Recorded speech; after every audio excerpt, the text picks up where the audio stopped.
নামে চলতো, এরপরে তারা আবার হাতুড়ি লীগ নামে চলছে, এরপরে আবার তারা হেলমেট লীগ নামে চলছে, এরপরে তারা পুলিশ লীগ নামে চলছে, এখন আবার তারা হিন্দু লীগ নামে নামছে। আমরা তাদের এই বহুরূপী অনেকবার দেখেছি। এদেশের জনগণ আপনাদেরকে চেনে, আপনারা যেরূপই আসেন এদেশের তৌহিদ আপনাদেরকে রুখে দেবে ইনশাআল্লাহ। ইংরেজ খেলাও আন্দোলন হলো, সেই ইংরেজ খেলাও আন্দোলনের নেতৃত্ব দিলেন হুসাইন আহমদ মাদানী। তিনি ছিলেন ভারতবর্ষের প্রথম শ্রেণীর একজন আলেম। বাংলাদেশ যখন স্বাধীন হলো, বাংলাদেশের স্বাধীনতার পিছনে বাংলাদেশের আলেমদের ভূমিকা ছিল প্রথম সারিতে। এরপরে এই যে ছাত্র আন্দোলনের সাথে বাংলাদেশের প্রায় 100 আলেমগণ নিজের জীবন উৎসর্গ করে দিয়ে বাংলাদেশকে আবার দ্বিতীয়বার স্বাধীন করলো।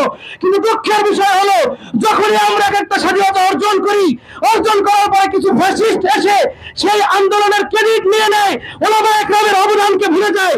এখন থেকে, আজকে থেকে আমরা ইতিহাস করে রাখবো, উলামায়ে কেরামের কোনো অবদান যদি কেউ মুছে দিতে চায়, তাকে আমরা সরাসরি বিচারের কাঠগড়ায় দাঁড় করাবো ইনশাআল্লাহ। সংগ্রামী সাথী বন্ধুগণ, বাতিল নিঃশেষ হয়ে গেছে। আজকে আমরা দেখছি বাংলার জমিনে আমার ছাত্র ভাইয়েরা, উলামায়ে কেরাম, সাধারণ জনতা সকলের প্রচেষ্টায় একটা বাতিল এদেশ থেকে বিদায় নিয়েছে।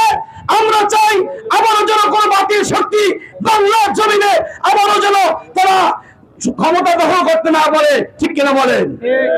এই জন্য আমি আপনাদেরকে বলবো, সাধারণ মুসলমান, উলামায়ে কেরাম, আপনারা সজাগ দৃষ্টিতে থাকবেন। এখন আমরা দেখতে পাচ্ছি বাংলাদেশের ইসলামের সদস্যরা, আমাদের সংখ্যালঘু ভাইয়েরা, তারা মিথ্যে বিভিন্ন অপপ্রচার চালিয়ে এদেশে আবার একটি ষড়যন্ত্র চালু করতে চায়। এই জন্য আমি আপনাদেরকে অনুরোধ করব, আপনারা সবসময় সোচ্চার থাকবেন, তারা যেন আবারও চক্রান্তের মাধ্যমে এদেশে কোনো বাতিল শক্তিকে ক্ষমতা আনতে না পারে। এই জন্য আপনারা সকলেই উলামায়ে কেরামের ব্যানারে, বাংলাদেশ খেলাফত মজলিসের ব্যানারে, আল্লামা মামুনুল হক সাহেবের ডাকে সকলেই সাড়া দিয়ে এদেশের জন্য আবার একটি বিপ্লব কায়েম হয়, ইসলামী শাসন ব্যবস্থা কায়েম হয়। এই জন্য সকলেই বদ্ধপরিকর থাকবে ইনশাআল্লাহ। এ বলে আমার মন্দির ভেঙে সেইগুলো বাংলাদেশের বলে চালিয়ে দিতে চায়। বাংলাদেশ খেলাফত মজলিসের নেতা কর্মীরা হিন্দুদের, বিশেষ করে ভারতীয় সন্ত্রাসী বাহিনী হিন্দুদের সকল প্রকারের ষড়যন্ত্র রুখে দিতে বদ্ধপরিকর ইনশাআল্লাহ। সংগ্রামী সাথী বন্ধুগণ, এ পর্যায়ে গুরুত্বপূর্ণ বক্তব্য নিয়ে আসছেন বাংলাদেশ খেলাফত মজলিস মাদারীপুর সদর থানা শাখার সামনে। যাদেরকে খোঁজ খবর নিয়ে দেখলে দেখা যায় একটা বিদৃষ্ট দলের সদস্য। শুধু তাই নয়, এবং তারা আবার মুসলমান ঘরের সন্তান। আমি ক্রিয়া করে বলতে চাই, কেহ যদি মুসলমান হওয়ার পরে বিধর্মীদের কোন ব্যানারে গিয়ে আন্দোলন করে, সে কোনদিন মুসলমান থাকতে পারে না। এ পর্যায়ে অত্যন্ত প্রতিরোধের মুখে তারা আজকে বিতাড়িত হয়েছে, কিন্তু বিতাড়িত হয়েও তারা ক্ষান্ত হয়নি। তাদের সেই কুচক্রী এবং কূটকৌশল তারা অব্যাহত রেখেছে। আমি বলতে চাই, আপনারা আর কূটকৌশল করে আর কোনো লাভ হবে না।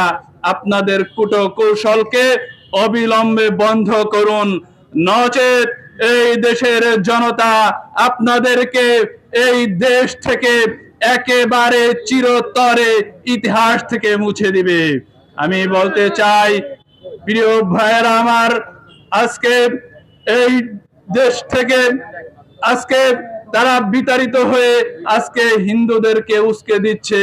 হিন্দুদের উপরে তারা নিজেরাই হামলা করে আজকে এই বাংলাদেশকে অকার্যকর রাষ্ট্রে পরিণত করার চক্রান্তে লিপ্ত হয়েছে।